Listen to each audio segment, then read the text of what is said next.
If we fell out, who gon' be there, who gon' ride for you? If I fall off, would you still be my dog? I knew it's all conditional, I'm knowing you don't know me. Forgot my wishes, shit, I'm chillin', I'm lonely. If we fell out, who gon' be there, who gon' ride for you? If I fall off, would you still be my dog? I knew.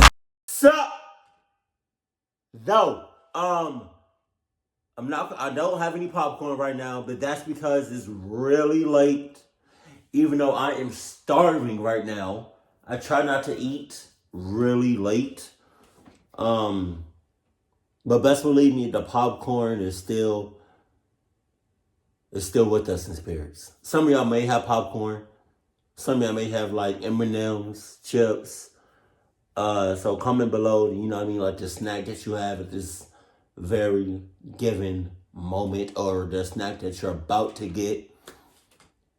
You know what I mean? But either way, I got popcorn, I'm not eating it right now, like, but it's still right here in my heart. Adidas on deck. Cuddle Buddy is not on deck, but a Cuddle Buddy would be nice. Some of y'all may have a Cuddle Buddy right now, and that's all right. That's awesome. Kind of wish I was in y'all shoes right now, to the ones that have a Cuddle Buddy right now, because I feel like I'm about to get scared bliss right now. But let's get it, though. Holy. Sup?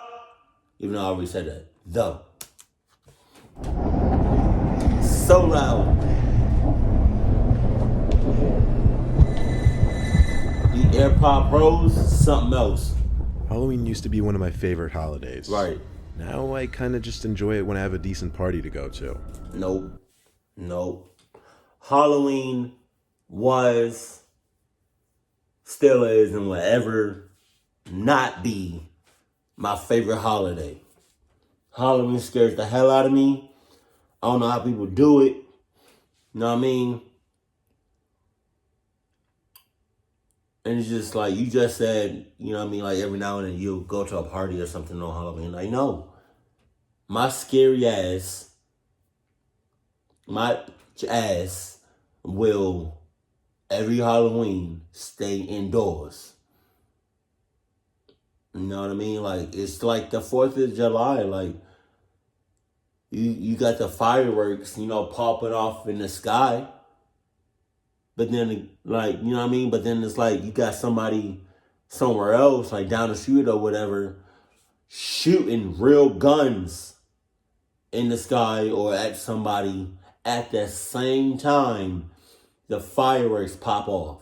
So you don't really hear it like that. Same thing with Halloween. It's like you got people in costumes and masks, right?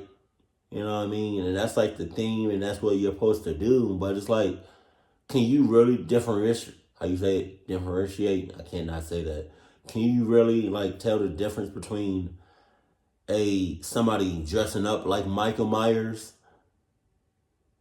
and then somebody acting and thinking he really is Michael Myers?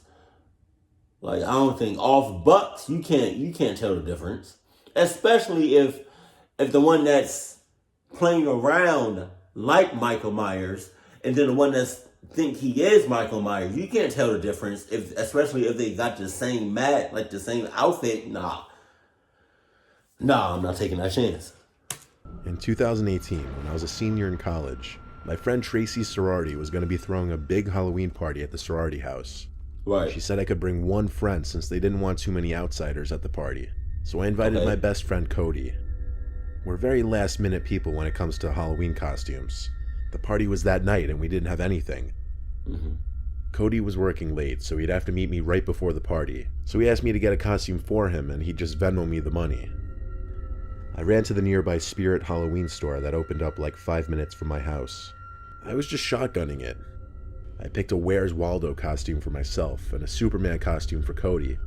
Both two of the cheaper costumes they had. Everything was normal until I got to the cashier. I was on the phone with Cody telling him about the costume I got him and giving him details about the party.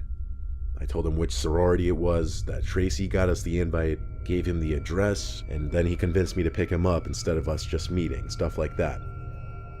All of this was said as the cashier was watching me. He was some guy who was decently older than me, but because of his receding hairline, I couldn't put a gauge on it as to whether he was in his 30s or low 40s. He wore glasses though, and had a skinny-ish build and an awkward presence. Sus! You literally just described a sus person. Wow. That cashier's giving me all kinds of negative vibes. And the fact that you are speaking,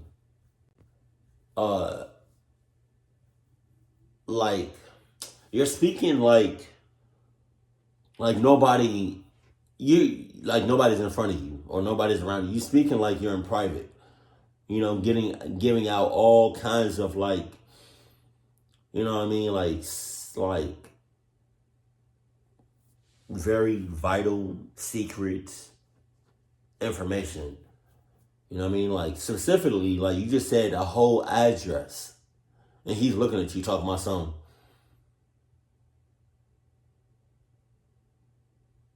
You said a whole address. As he rang up the 2 costumes, he had a comment something along the lines of, "Sounds like you have a fun party tonight, huh?" I chuckled and said yeah. Then he started asking more details, like if it's open invite, and had a comment about there being lots of girls. Nah. I said it's closed invite and that I barely got an invite.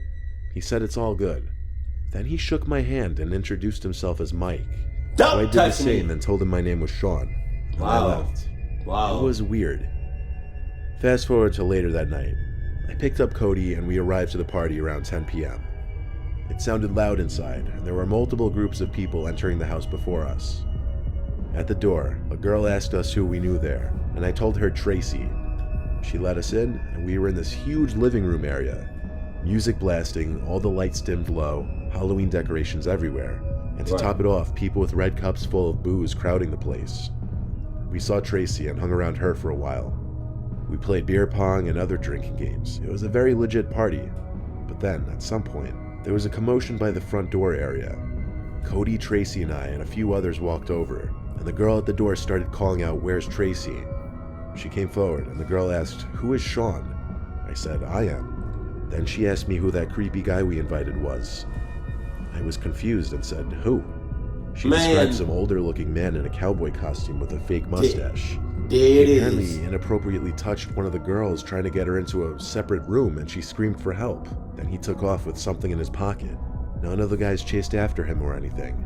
Immediately, I thought of the cashier from Spirit Halloween. I told them about it, and everyone got even more creeped out. The party went on, but they were a lot more cautious about who they were letting in, and they even considered calling the cops for a second. That whole thing really killed my vibe, and we didn't stay much longer after that. In total, we were probably at the party for a couple hours at most. We left a little past midnight, I think. I didn't drink much. As I started my car, the car parked like 2 cars behind us also turned on, and as I drove in the direction of Cody's house, the car started to follow. You got it. Cody and I were sure it had to be him. You got all that. You got all of that. After it made 4 of the same turns, so I pulled to the side of the road, egging him on to pull over, but the car just stopped for a few seconds, then basically floored it past us. We didn't get a good look at who was inside, but I'm still positive it was him. After dropping off Cody down the block from his house, just being cautious, I was staying very aware of my surroundings, and because of that, I noticed a car in the near distance with its lights off, tailing me. It looked like the same car. I got to a main road, once again pulled over and waited. The car once again waited, and then a few seconds later turned on its lights and floored it in the far left lane, passing me. I was obviously shook, and drove home as fast as I could while I was sure I wasn't being followed. I called that Spirit Halloween location the next day and reported the cashier. They thanked me for the information, but I never went back there, so I wouldn't know if he was fired or anything. Looking back, I wonder if I could have and should have pressed charges. Yeah. Regardless, I have no idea what he could have possibly wanted from me. But either way, I'm happy he didn't find out where I live. He wanted that ass. No condom necessary. Clock is you talking about?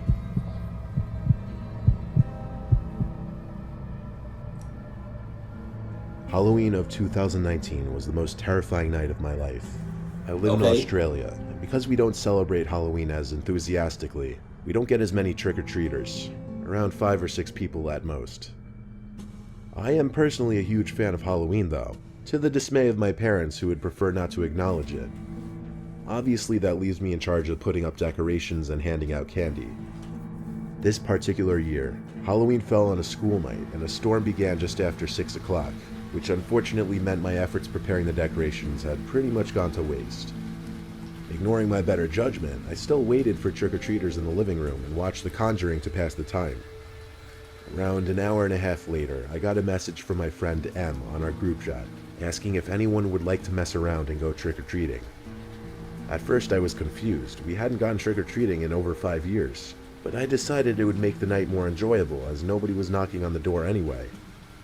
My other friends, who I'll call S, C, and H, all agreed and asked M where we should meet up. M quickly replied he couldn't make it. Yeah, that's me. I couldn't make it either. I'm getting a bad feeling. I mean, obviously this is a horror story, but I'm getting a bad feeling about this. Like, y'all haven't been trick-or-treating in over either 5 years or over 5 years. This fucking sweater is so itchy. So that's a long time. You know what I mean?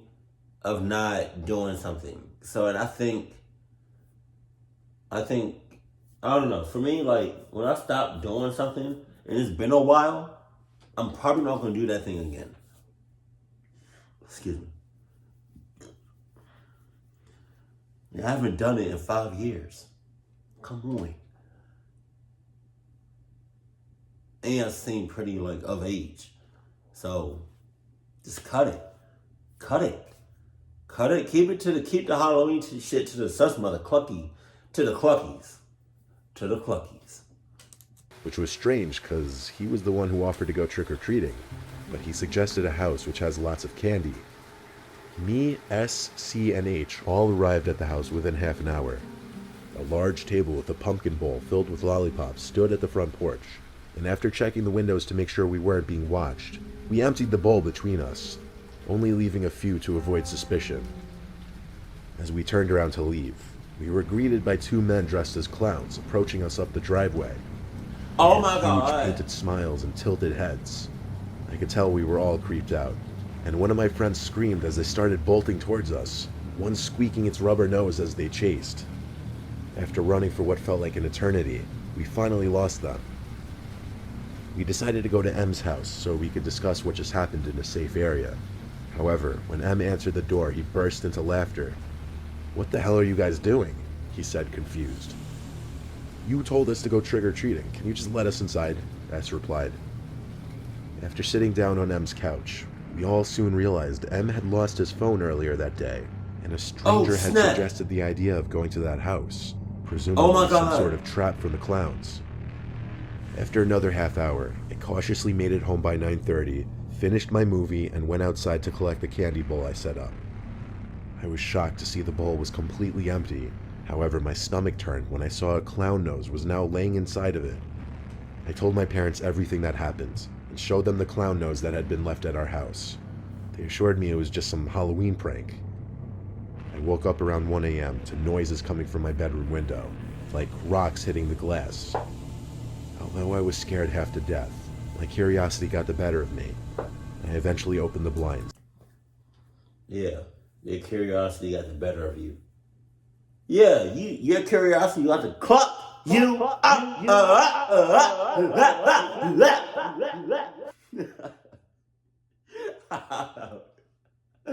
don't know. My Halloween decorations were destroyed and littered the ground below. I stared motionless in complete shock until a lollipop was thrown at the window, breaking my trance. I looked up and saw them, the 2 clowns perched upon the neighbor's roof, looking down at me. I screamed and ran away towards my parents' room. I'll skip the details that followed, but the police were called and the clowns were not found. The officers informed us they would check out the house my friends and I trick-or-treated at, and they left in about half an hour. The following morning, we were told the house was abandoned, and M's phone was discovered inside. That day at school, I learned M, S, C, and H all had creepy experiences during the night as well, I'm not sure if the clowns followed us home or they somehow tracked us through phone. All I know is that Halloween is only a few weeks away, and I am completely terrified they'll return. All I know is, not there. One of y'all had on Adidas. All I'm saying. It was a stormy Halloween night. I was with my Right. 3 friends John, Mary, and Keenan. Since we didn't have any real plans and were kind of just hanging around, I decided to grab the Ouija board from my closet. All my friends were down to try.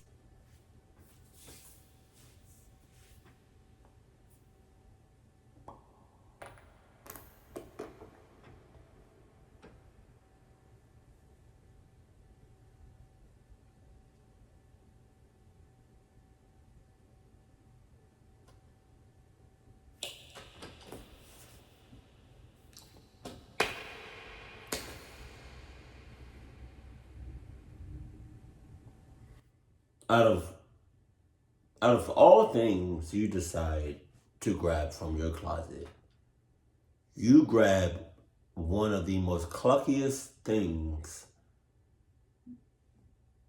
that you could grab. Really? Out of everything in your closet.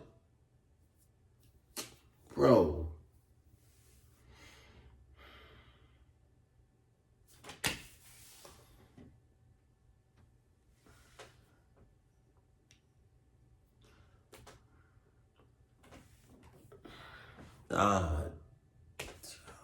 This last story is cluck. I don't even want to listen to it no more. Riot. I wanted to be funny but also set the mood, so I got 3 candles, lit them, and turned off all the lights. The 4 of us sat at the table with our hands on the planchette. We started off by saying, "Is anyone there?" Of course, the planchette started to move, and we all started to laugh. It went from Y to E to S, spelling yes. John and I began asking the really stupid, goofy questions, like, "Will you haunt Mary?" And she kept begging us to stop. But as the planchette moved to once again spell out the word yes, we all erupted into laughter. To be honest, I didn't even contribute to moving the piece around the board. I just assumed John and Keenan were messing around for the most part. Then, without anyone asking a question, the planchette started moving to spell the words, "I'm inside the house." No, you're not. Not in this house. You got the wrong mother clucking house. Not in here. You are not in this house at the same time I'm in the house. One of us got to be gone. One of us got to be 6 miles out. One of us got to be halfway across across the country. So if you, spirit, are in the house, then I'm on the other side of the country. If I'm in the house, then you are on the other side of the country. We are not together at all. We are not in the same place. We are not in the same environment. We are definitely not in the same 6 mile radius. One of us, as far as cluck, from each other. Until there was a huge, very obvious thump sound from directly upstairs, like right over our heads. It most closely resembled a boot stomping on the floor. All of us jumped. Mary started screaming and freaking out. John, Keenan, and I didn't know whether to laugh or be freaked out. My parents weren't home. No one was except for me. We don't have any pets. Suddenly, the doorbell rang. We looked at each other, and I went to look through the peephole. I opened the door. It was a dad and his young son trick-or-treating under an umbrella. I opened the door and handed the kid some candies. But once I shut the door, it was back to the current reality of the situation, which was figuring out what the hell that sound was. I convinced all 3 of them to come upstairs. Man, what?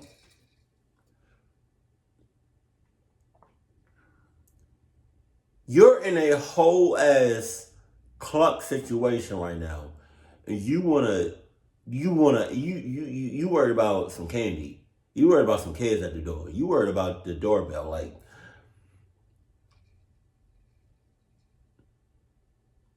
you worried about the wrong mother clucking thing.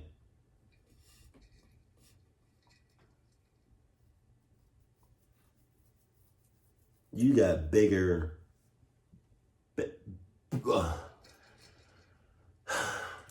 Stairs with me just to check. We all got to the upstairs hallway. All that was on was a nightlight plugged into the floor outlet. We were halfway through the hallway, approaching my parents' bedroom, which was the room directly above the table we were sitting at, where we heard the noise. That's when we all heard the same thing. It was this voice of a girl. What was said, none of us could hear it, but all four of us agreed we heard the voice of a girl in my parents' room, followed by the sound of something being dropped on the floor. Mary and Keenan ran down the stairs, freaked out, but not making a peep. John and I, however, approached the door. I opened it quietly and pushed it open slowly. I looked into the dark room, and I saw something tall standing in the far corner of the room. I slammed the door shut, and we ran down the stairs. We stayed in the living room and flicked on the lights, and then noticed one of the candles by the Ouija board was blown out. I called the cops, and a few minutes later, when an officer arrived, I asked him to check my parents' bedroom. I led him up the stairs and pointed at the door. He knocked on it and announced police, then opened the door quickly and flicked on the light. He checked the closet, under the bed, nothing. That's when we followed and entered the room as well, and I can confirm no one was in there. While we were at it, we checked every single bedroom and bathroom up there. There was not a single possible place anybody could be hiding. After the police officer left, we threw the Ouija board in the neighbor's garbage, and we all sat under the awning in my backyard, listening to the storm in silence until my parents returned. After telling the story to my parents together, eventually my friends left. My parents seemed to believe us, but what could they really do? I didn't sleep too well that night, and obviously I have no plans of using a Ouija board ever again. I would hope not. I don't know why you grabbed it in the first place.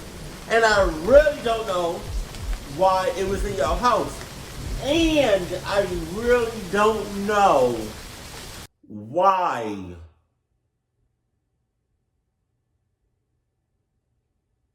it was even within a 6-mile radius. I don't care if you got it for yourself, somebody else got it for yourself. But the moment you realized, you know what I mean? Like, it was in your possession. It was near you. It was close to you. That's when you should have just burned it. Or, I don't know, like, drove 6 miles out and then, like, threw it away, broke it up, destroyed it, burned it to the ashes. I really don't know how that Ouija board got in your house, but it did. And even before you touched that Ouija board, or even before this story, you still had it in your house. Which means, whether or not you have a Ouija board that was open or wasn't open, if you have a Ouija board around you, or within a 6-mile radius, you are clucked for life. I don't give a cluck's ass. That shit is crazy.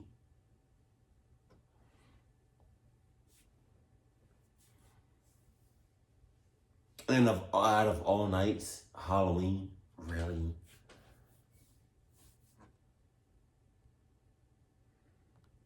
That's why I don't be clucking with Halloween like that. You got all that. Oh, and with the first story, watch. If you're on the phone in public, just watch what you say out loud. You don't know who's watching. You don't know who's listening. You just watch your surroundings. Because you could have mother cluckers, just like the cashier in the first one, just looking at you and listening hard as hell.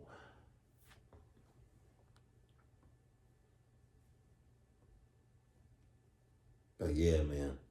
I know Halloween is coming up. If you're going to be out in Halloween, just please have your Adidas and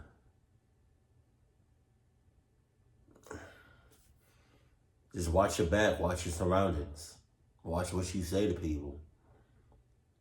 Watch people. All that. Just because it's Halloween don't mean nothing. Watch yourself on that night. But keep it cool, keep it classy, and I love you. Stay happy, my family.